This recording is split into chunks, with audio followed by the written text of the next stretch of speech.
Welcome back to another video, guys. In this one, I'm going to re-watch the footage where I broke my foot recently, and I'm going to analyze what happened, what I could have done differently so I could avoid something like this in the future.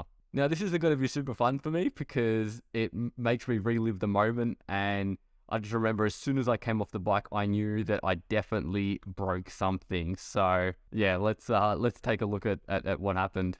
Okay, so we're rewatching it back in normal speed. I'm coming around the switchback. All looks okay, and boom, I'm down. Oh, I just remember it was bad. Here's at 50%. Take a look at and see what you think went wrong.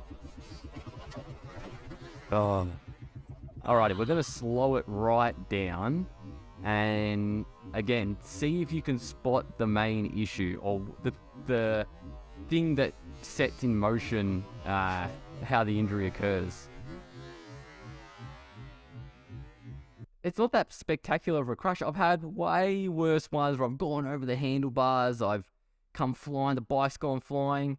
This was just a little tip over at like 5 k's an hour, but my foot just landed unluckily. But let's see why I actually came off the bike.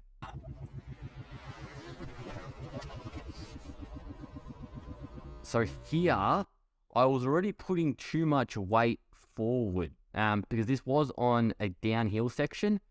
I was just being lazy. This was towards the end of the day. I should have been putting more of my weight back, not so much on the front wheel.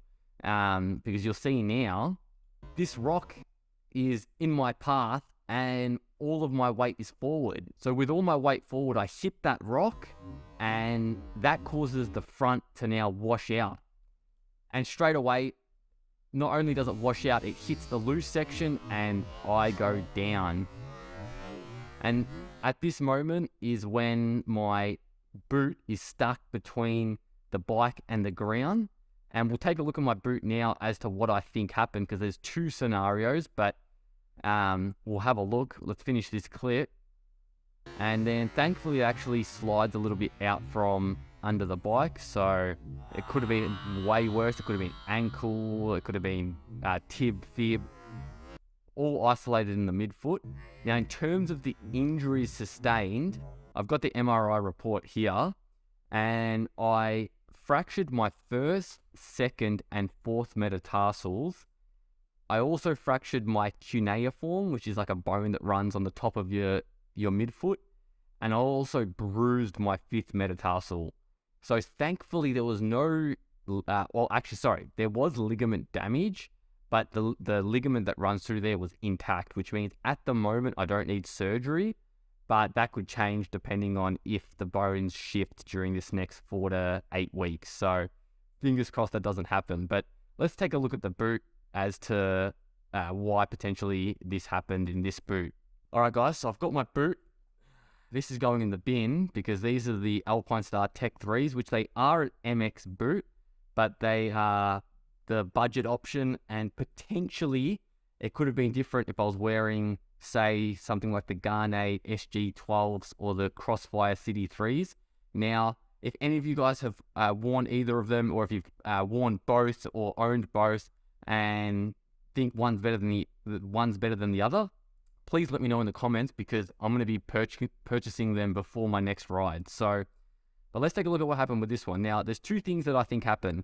The likely one is that when the bike came down, the pegs smashed into the midfoot here, and it's not that stiff. Like, you know, this easily could have been the pegs smashing into it and causing all of those fractures along the midfoot. What felt like happened though on the bike is that my foot was pointing down to the ground, and the weight of the bike actually landed on the back foot and caused this to crunch. Now, this is actually somewhat flexible. Like, look at that. That's my midfoot. So I'm fairly certain that's exactly what happened. You see that? And it could have gone right back. Like, we're talking 100, with the luggage on, there's 140 kilos of bike. Look at that. Is that even meant to happen? I don't know. Oh. So that's just rubbish. I'll have to look at the more expensive options, whether they can flex that much, but I'm fairly certain that is what caused the injury.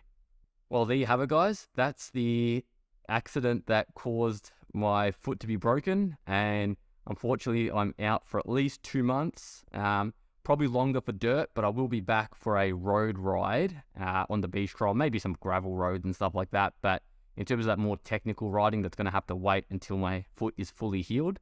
But in the meantime, I'm going to be releasing a lot of content. So if you enjoyed this one and my other content, then please feel free to subscribe and give the video a like. And I will catch you guys in the next video.